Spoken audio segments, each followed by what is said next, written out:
شما بخیر دوستان از ارجمند. این برنامه توضیح هست و من سهرابشاه فروخشاه. دسته روشن کلوب در تاریخ فعالیت خود مراتبه دوم مدال های نقره چمپیونات تاجیکستان اوید به فوتبال را به دست آورد و سر همین موضوع این شام در این برنامه یک صحبت داریم و برای این صحبت دیرکتور کلوب روشن کلوب غیرت میرحمد و سرمربی دسته زینالدین رحیموف را دعوت کردیم. خوش آمدید. مدال های نقره مبارکتان باشد و چون زینالدین بدتر این دسته را قبول کرد، من نخست میخواستم که غیرت با شما صحبت شروع کنیم. چرا؟ چون که البته از روزی شروع کردن این موسم برای شما فکر میکنم که اندک موسمی مشکل تر بود در قیاس با موسم های دیگر، هرچند که مدال های نقره به دست آمدن، اما در این یک گیرودور سرمربی عوض شد. البته چند افتش و خیزش های هم که بودن. درست است؟ بله، رحمتی کردان چخیلی که شما گفتین مشکلی هر کاری که پیش میگیری ای خودش یه مشکلی داره، باید آسانی داره. برای همین خیلی که شما شاهد هم بدین که ما در اول در قرعه پرتایی گفتیم که هدف ما فقط برآمدن به جام افریقا چمپیون شدن و خیلی که امروز من در استودیو با سری بلند از گفتهای خود چی میکنم که مقصد گذاشته که ما گذاشتیم اجرا شد. البته اصولا در همین چمپیوناتی که استقلال بر این دسته بازی میکند چمپیون شدن مشکل است. البته استقلال است. استقلال هر وقتی که بازی کنه، استقلال یکم سال از وقتی که استقلال تاسیس یافتگی است، یکم بار استقلال تیمی بگیم به قوت نبود. بله، برای استقلال است، هم وقتی پر قوت است.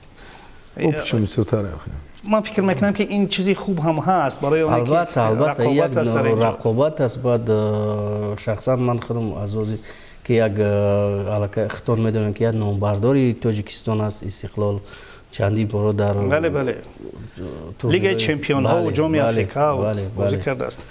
زندین سال 1989 اگر خطا نکنم وقتی که روشن کلوب مراتبه اولین مقام دوم رو کسب کرد، در اون بازی شما شرکت کردید و گل هم زدید. همین خاطره رو یک مرتبه برگردون کردن ممکن است؟ Ну, конечно, это у нас как получилось, мы играли с Хасилотом Парханом последнюю игру первого круга. И зеркально получилось, что мы играли второй круг, первый круг мы принимали Хатлон, принимали Пархан Хасилот. И незаметно как-то получилось так, что удаленный игрок у нас, он сыграл этот матч. Вот федерация на этом сразу у нас снесла 2 очка, в то время по 2 очка давалось командам. 2 очка сразу снесла, это у нас сняли, была борьба такая же борьба, как вот Сихлол, там такие команды, а в то время СКИФ была команда, Институт физкультуры. Команда лидировала, была на первом месте, и вот у нас в конце сняли эти 2 очка за поражение. И вот у нас получилось 59 очков, у СКИФа 60, и тогда мы стали серебряными призерами. А так мы чисто на золотые медали уже шли.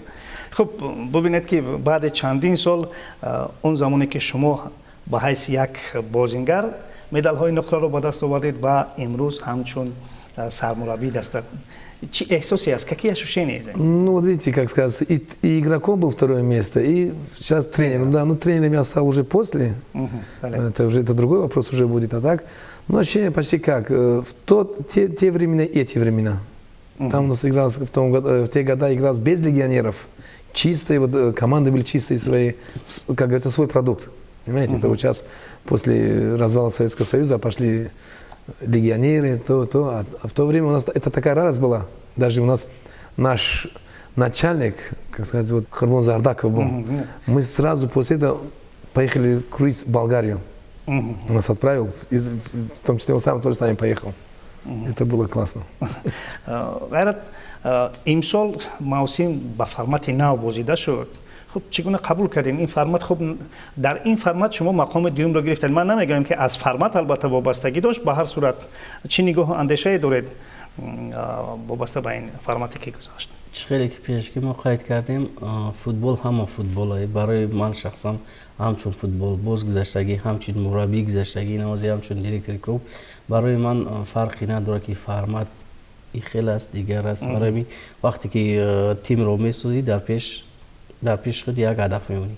برای ما همه طرفه تیار بودیم، ما همه کار چیزا را دیدگی بودیم. برای ما فکر میکنم این یگم چیز مانع شده نمیتونه.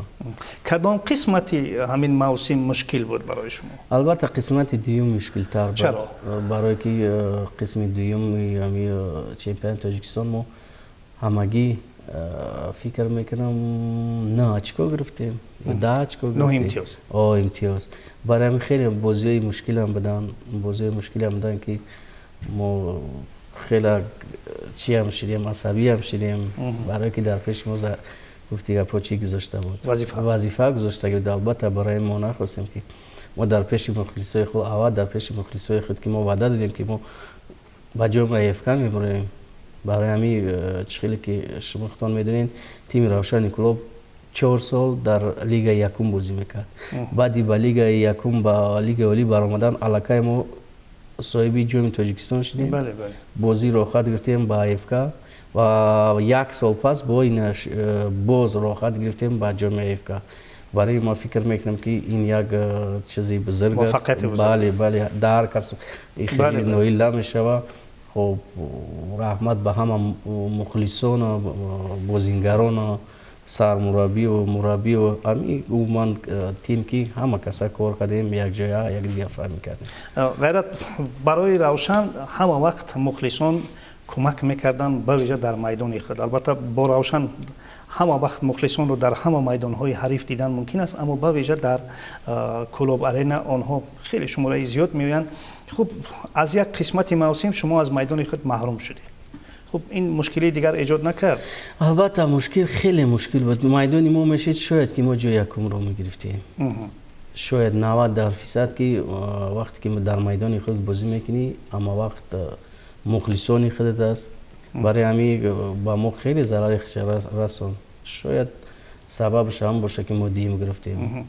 زندین شما در کلوب آرینا هم به حیث بازیگر بازی کرده اید، یعنی دستگیری مخلصان رو در اونجا احساس کرده اید و اما همچون مربی هم در اونجا بودید و یگان فشار را احساس میکنید. به هر صورت وای مخلص است و با بازیگر دستگیری میکند اما با سرمربی یک نوع فشار میآورد. Ну, вы знаете, вот футбол, он для чего? Он для болельщиков. Знаете, вот можно сказать, футбол тоже, как сказать, это тоже искусство. Каждый болельщик приходит смотреть на игру, что сделал тренер с командой, лишь бы показать. Да, сейчас у нас футбол совсем другой, отличается, там, например, от Бундеслиги, от английской премьер-лиги отличается. Но вот болельщик, он приходит именно болеть за свою команду. Вот, и тем более Куляб, мы знаем, что Куляб, например, вот, Хатлонская область, он очень собирает большую массу народа.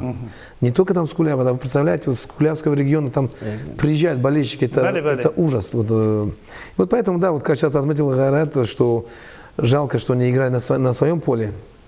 Можно было бороться за золотые медали, потому что болельщик, он дает тебе вторую энергию, он подбадривает, понимаете. И тем более, вот, даже когда я был игроком, даже когда я был тренером, наши болельщики, они, знаете, справедливые. Если видят, что команда твоя слабая, они будут болеть за соперника. Если они видят, что команда превосходит соперника, и вот есть такое, что, ну, это уже не самое, вот как скажу, убивают тебя, например, то уже наши болельщики, они становятся агрессивные. Они уже начинают выкрикивать свои эмоции, например. Ну, там это уже без слов, уже все знают, что там дальше. Гайрат, фаалияти Боир Эгамбердиев чӣ шуморо қонеъ накард? Боир Эгамбердиев хеле ки мо дар пештара дар нашр гуфта будем, Боир Эгамбердиев ҳамин мураббии хуб аст. Мураббии ки мо бо Боир манзури ман ҳам ҳамин аст ки бале мо ягон чӣ надорем, барое ки вақте ки мо дар пеш боз такрорам шава, вақте ки мо як ҳадаф гузоштем, барои ҳамин чизе ки мо гузоштем то дуюм қисми дуюм круг иҷро нашуд, барои ҳамин қадар мо дар пеш худмон ӯҳда дорӣ вазифа. Бале, барои ҳамин мо вайро команда пешам накардем ки бигем ки поли мо бо вай суҳбат мекунем, мепурсем ҷое ки мисол чиз футбол аст. Маслиҳати дуҷониба буд. Бале, маслиҳати дуҷониба буд. Барои ҳамин ин футбол аст. Имрӯз Раимов кор мекунад, пага ма кор мекунам, дирӯз ма кор кардам. Хай ҳамин аст. Мисол аюбдай кор набаромадӣ, ҷора холӣ мекунӣ, дигар кас кор мекунад. Барои ҳамин ягон ҷои хафагишам нест. Ман фикр мекунам ки ҳама хеле мефаҳманд. бошад, ман фикр мекунам ки албатта Боир Эгамбердиев ҳам саҳми худро гузошт дар албатта ба даст овардани медалҳои нуқраи чемпионат барои Равшан. Ба ҳар сурат хуб Зайниддин, дар яке аз суҳбатҳо шумо балки дар ҳамон рӯзи таъинатон ба маснади сармураббии Равшан гуфтед ки агар мо ба АФК мебарем ва ё дар сегона ҷо мегирем, вы пожмете руку Эгамберди, вы пожмали руку? Вот мы даже, можно сказать, вот сейчас даже с ним поздоровались. Вот он меня поздравил. Так, ну, а отдельно поздравление у нас еще по-другому, мне кажется, будет. Почему? У меня тоже свои планы. Вот когда будет какое-нибудь приглашение, я хочу обязательно его пригласить, чтобы он был рядом. Понимаете? Потому что это большая заслуга его. Як бозӣ бо истиқлол хеле бозии хуб, ғолибияти комил бар ҳарифи ҳамишагӣ ва як бохти ҳангуфт бо ҳисоби 3-0 аз Хатлон. Чӣ буд дар ҳамин як муддати кӯтоҳ ки як бохти хуб буду, як балки як ғалабаи хуб буду, як бохти? Ду бохти буд. Чаро я бо командаи ЦСКА. Манзури ман ҳамин ҳангуфтияш дар назар аст. Ну, понимаете, вот время короткое. Мы, как говорится, с корабля на бал. Синтетика очень много дает о себе. Синтетика. Понимаете? Те, например, прием мяча, то идут средние короткие передачи, например, как принимают мяч. Ну, технически, да, как там техника что требует. В основном вот это. И, не знаю, что-то дало вот в этой игре именно с Хатлоном. Не знаю почему. Вообще стиль игры вообще поменялся. В чем я это еще буду разбираться, например, с игроками. Сейчас просто после игры их отпустили. Сейчас соберем, у меня есть что сказать ребятам. Почему? Это вопрос, как вы мне сейчас задали, я хочу задать вопрос это ребятам. Почему так произошло? Именно то, что, например, можно сказать, игрок, который не должен был исполнять эту функцию, он сделал эту функцию. Не функцию, которая то, что мне требовалось. Поэтому я сам был удивлен. Ман суоло мехоҳам ғайрат ба шумо пешниҳод кунам барои оне ки албатта дар аглаби вақти мавсими имсола шумо бо Боири Эгамбердиев кор кардед. Бубинед ки бархе аз мухлисон ва бархе аз коршиносон мегӯянд ки усулан дар дастаи Равшани Кӯлоб бояд бачаҳои маҳаллӣ бошанд ва кам будани бачаҳои маҳаллӣ ҳоли суоли дигарро ба миён намеорад дар ҳайати шумо. Кам будани бачаҳои маҳаллиро ман мехоҳам нахуд шумо ҷавоб бигӯед, баъдан Зайниддин тақвият бидиҳанд. имрӯза чизе ки дар даста ҳаст, чизе ки дар клуб ҳаст, бачаҳои маҳаллӣ 5 кас 6 кас бозӣ мекунанд ва ҳар яки оное ки дар клуб тамрин мекунанд дар зери назари мо ҳаст ва оянда онҳоро мо дар тим уста хуш мекунем. Барои ҳамин ман фикр мекунам ки натиҷа додан ина мегӯянд ки вақте натиҷа медӣ ки натиҷа мегӯянд ки Равшани Кӯлоб ҷои души сазовор. Барои ман фикр мекунам ки ягон фоҷиа нест.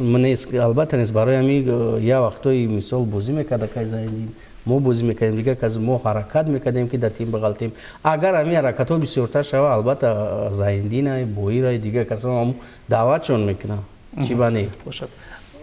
Да, конечно, я хочу дополнить, что, как вы сказали, именно местные ребята, понимаете, без них болельщик слабо будет тоже приходить. Почему у каждого игрока есть родственники, есть там свои фанаты, свои, понимаете, еще даст больше этого. Поэтому, как сейчас вот Мехамед отметил, будучи я, вот, например, главным тренером, там есть специальные такие тесты, есть свои эти правила, как... Я вот вижу, что, например, каждый легионер, приезжая в любую команду, он работает на 2 головы выше. А если местный будет, извините, я местный, это уже, понимаете, лучше мне легионера взять, чем местного, например. Ман як овозаро барои шумо албатта ҳамчун савол пешниҳод мекунам. ҳоли ҳозир бархе аз овозаҳои хуб ҳам ҳастанд ки роҳбарияти Равшани Кӯлоб ҳадди-ақал 3 нафар бозингарро аз Бразилия даъват мекунанд. Ин то куҷо ҳақиқат дорад? Откуда эта информация? Мы еще сами не знаем, откуда эта информация. Барои ҳамин ҳаст. Чӣ ба не? Агар аз Бразилия боша, ай Португалия боша, мо да буброям бозингарои хуб боша, мо ҳозир да ами бигем айни ҳол, мо ҳам хеле шароити дорем ки чӣ ба не? Аз Португалиям даъват мекунем, аз Олмонам даъват мекунем, барое ки мо имрӯз сарпарастӣ мо ягон шикоят надорем, чунки дар шаҳри Кӯлоб раиси шаҳри Кӯлоб беҳтарин инсон, ватандӯст, футболдӯст ки дар бари мо ҳамавақт аст. Ҳамавақт дар бари тим аст. Ҳар вақте ки тим бозӣ мекунад, моро занг мезанад, мега чӣ шид бозӣ Натиҷа ғайрат бозӣ намепарсад. чӣ шид бале чӣ шид кӣ гол зад чӣ барои ҳамин қадар мо раҳмат мегӯем ба Назарзода вақти раиси шаҳр ки дастгирии беҳад хуби хуб дастаи тими Равшан Акагиев бо мекуна. суоли дигар ин аст ки албатта талаботҳои ҷоми конфедератсияи футболи осиё комилан чизи дигар аст, дуруст аст. албатта дар чемпионати маҳаллӣ бозӣ кардан ин комилан чизи дигар аст ва албатта дар сатҳи конфедератсияи футболи осиё бозӣ кардан ин тамоман чизи дигар аст, талаботҳо дигар аст. хуб ҳоли ҳозир аз ҳисоби ман медонам ки аз ҷониби федератсияи футболи тоҷикистон ҳамакнун санҷидани майдонҳо умуман шаҳодатномакунӣ дастаҳо шурӯъ мешавад. хуб майдони шаҳри Кӯлоб чӣ гуна ки гуфтем имкон надоштан онҷо бозиҳоро баргузор кардан.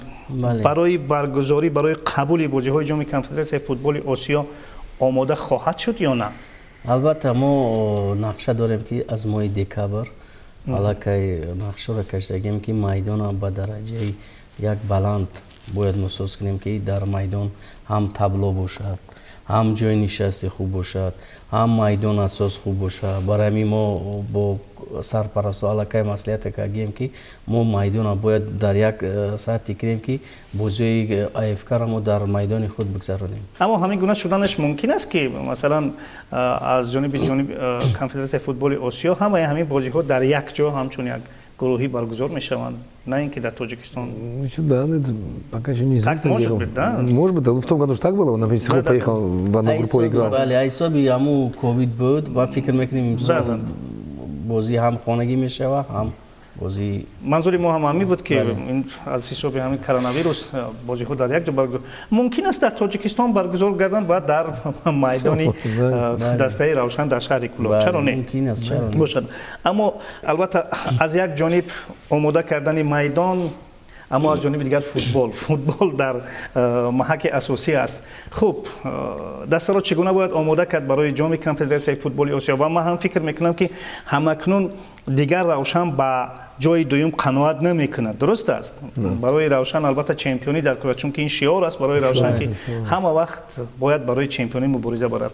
хуб чӣ кор бояд кунем ки даста омода бошад? Это очень большой труд. Это надо, как говорится, нам говорили, говорят, надо работать, работать и работать. Ошибаться уже нельзя. Да, без ошибок нельзя, но нужно уже именно делать такой подбор игроков, которые соответствовали именно к игре АФК. Потому что мы будем представлять честь Таджикистана. И надо сделать так, чтобы, например, от нас очень много зависит в дальнейшем путевку дадут, чтобы дали еще одну путевку, например, другой команде. Понимаете, то, что это прошло. Поэтому ошибаться нельзя. контингенти дастаҳои мо ба қавле бояд зиёдтар бошанд. хуб барое ки агар мо хатогӣ накунем Тоҷикистонро хуб муаррифӣ кунем, шумо ҳамчун сармураббӣ ба роҳбарияти даста чӣ пешниҳодҳо ва чӣ талаботҳоеро балки пешниҳод кардаед? Масалан агар баршумурем маблағ дар ҷои аввал местад албатта. Фикр мекунам ки шумо аллакай шартномаи худро пока еще ничего не делали. Это потом все будем разговаривать, это позже будет. Может, еще встретиться, потом поговорим. Потом скажем, что вот нам дали вот так, нам дали вот так. А пока еще ничего еще не решено. Не, агар ма буду масалан ҳоли ҳозир ғайрат ба шумо бигӯяд ки хуб мана варақ коғаз дасти шумо нависед талаботҳои худро. Конечно, без этого, без контракта никогда нельзя. Это мы прочитаем, посмотрим, изучаем. Каждый игрок будет приглашаться по контракту все будет. Почему? Потому что очень много таких жалоб, да, например, некоторым, вот я не был Равшан, я это не знаю, например, ну, другие клубы есть, да, даже вот, будучи не выдавая им зарплату, они пишут письма в АФК, им эта зарплата им выдается, хотите, не хотите. Это закон такой. Поэтому здесь каждый будет свои условия смотреть. Да какие условия мы сейчас придумаем? Мы сейчас сядем с руководством, обсудим, что, как. бошад ман суолро боз малеҳтар мекунам, осонтар мекунам саволро. Кадом мавқеъҳоро мехоҳед ки мустаҳкам кунед? Какие позиции хотите усилить? Ну тут очень много позиций, понимаете. Вот то, что вот сейчас, будучи вот этот Равшан, который сейчас принял за 4 игры до конца, очень слабое место, во-первых, и в обороне. Последняя игра показала большой провал. Также и в центральной позиции вообще. Мне именно центрально нужно, чтобы это мозг команды был. Это все даже вот будешь вот тренировать, когда кто тренирует, все знают, центр дают тем игрокам, которые думают, быстро принимают решения, понимаете? Поэтому. И плюс форвард тоже нужен, как забивные люди тоже нужны. Свой штаб. Свой штаб, естественно. На карандаше есть у меня свой штаб, на карандаше есть уже. حال حاضر گفتن ممکن است. Нет, пока нет. Да. خب ببینید که در بیشتری دسته ها یک سرمربی نقشی چند نفر بازی میکنن. نقشی روانشناس، نقشی نمیدونم دروازه‌بان، مربی دروازه‌بان ها همه نقش رو بازی میکنند. این آیا ممکن است؟ Это неправильно. Это неправильно, понимаете? Вот даже будучи вот работая в сборной, да, ну сейчас будет говорить, это сборная, это нет. Клубы то же самое, понимаете? Каждая позиция у тренера должна быть, каждая позиция должен быть свой тренер. Да. Понимаете? Потому что по защитникам, по вратарям. Почему у нас только оценивает тренер по вратарям ценят, почему тренер по защитникам не требует? Почему у нас тренер по физподготовке не делает, например? Почему у нас в высшей лиге не имеет тренер по атакующей линии? Каждый должен по своей линии быть, каждый тренер, понимаете? А главный тренер, это совсем другой главный тренер. Он отвечает за все это, вот, собирая в одну кучу, он все это уже демонстрирует. Понимаете? Как вы сейчас задали вопрос, главный тренер и начальникам, главный тренер и администратор, главный тренер, это, можно сказать, так, у нас. غیرت این علت از حساب کمبودی پول است. Да. البته. Да. Да. خب پس چی باید کرد؟ من فکر نمیکنم که حال من حاضر فکر میکنم در دسته ما این خیلی باید مشکلی نباشه برای که امسال هم ما سال اول است که در تاریخ روشن کلوب بگیم که دسته هم یوریست گرفتیم، حقوق شناس. بله، هم حقوق شناس گرفتیم، هم بی خطری. بله، برای من فکر میکنم که دسته با بسیار چیزا دارد. مراسم سپاریدن مدال های نقره با دسته در کجا برگزار می شود؟ البته در کلوب می شود. در حضور مخلصان یا کی؟ نه، من فکر میکنم در حضور مخلصان انیق نیست، برای که دیروز با ما یک مکتوب کردن که روزی دیم لیسانس کنی میدان سنجش و شهادتنامه کنی میدان برای ما نقشه داریم که در روز دیم همین چرابینی را بگذاریم. خیلی گفتیم یا مصلحت میکنیم، کوشش میکنیم که در روز دیم شود، برای که هم کار کنیم فدراسیون فوتبال تاجیکستان، هم از ما هم یک جا باشیم همین چی شود.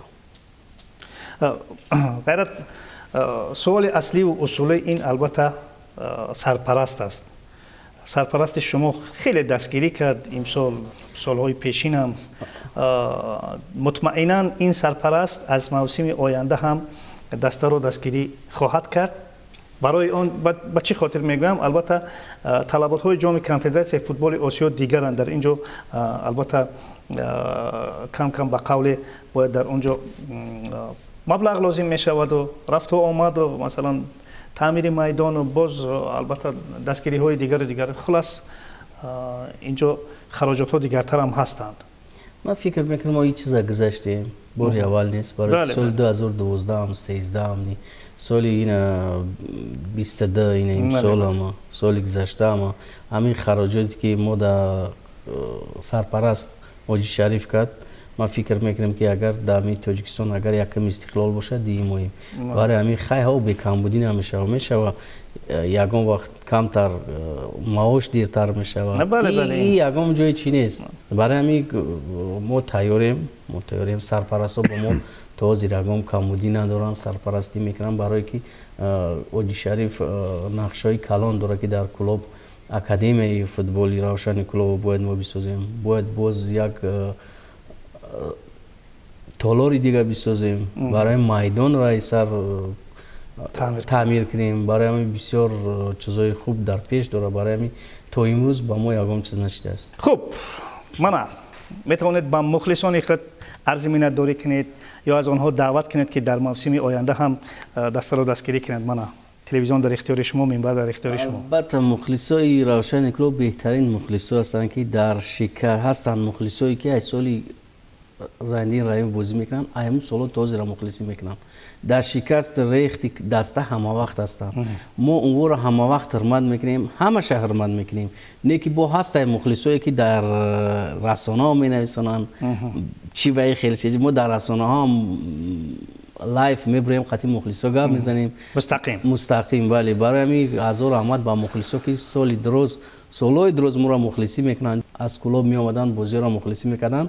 شرایط نداشتن. میگفتن که من این تلفن ما فروختم برای روشن آمدم، من این مرغ ما فروختم برای روشن آمدم، برای همین ما رحمت میگم او فرین به همه مخلصای کلوب که همین دسته را تا آخر دستگیری کردن. وقتی که ما زندین رحیم ما را همه وقت میگفتن زندین رحیم تو مایلش ما زندین رحیم فهمیوریم شما زندین رحیم و بعد یکم گپ نمیکنیم.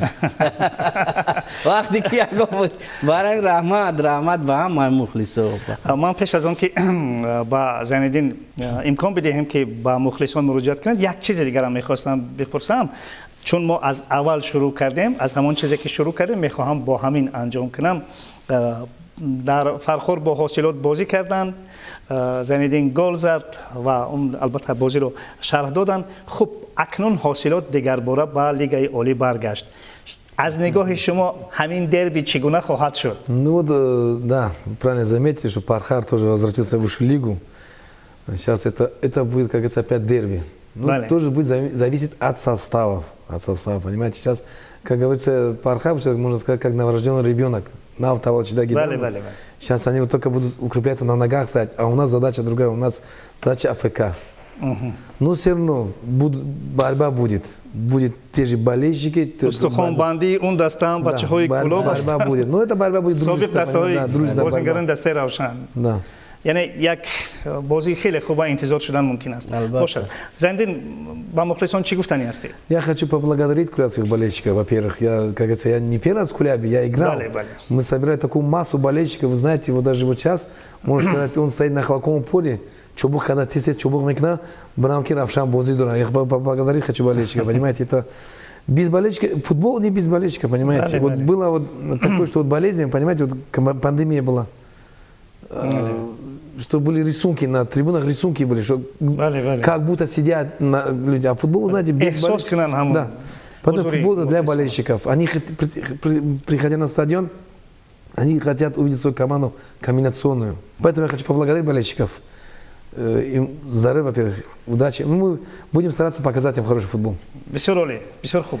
من باشم در نوبت خود از همه مخلصان فوتبال تاجیک دعوت میکنند که در موسم آینده با میدانهای سبز کشور بیان، همه دسته های ما را مخلصی کنند، با ویژه دسته های استقلال، روشن و خوجند که ما را در لیگ چمپیون های آسیا و جام کنفدراسیون فوتبال آسیا معرفی میکنند. یک بار دیگر مقام دوم در چمپیونات امسال برای شما مبارک باشد. در موسم آینده برای شما قرار و موفقیت می‌خواهیم. دوستان عزیز ارجمند، در همینجا برنامه ما به انجام میرسد. خیر.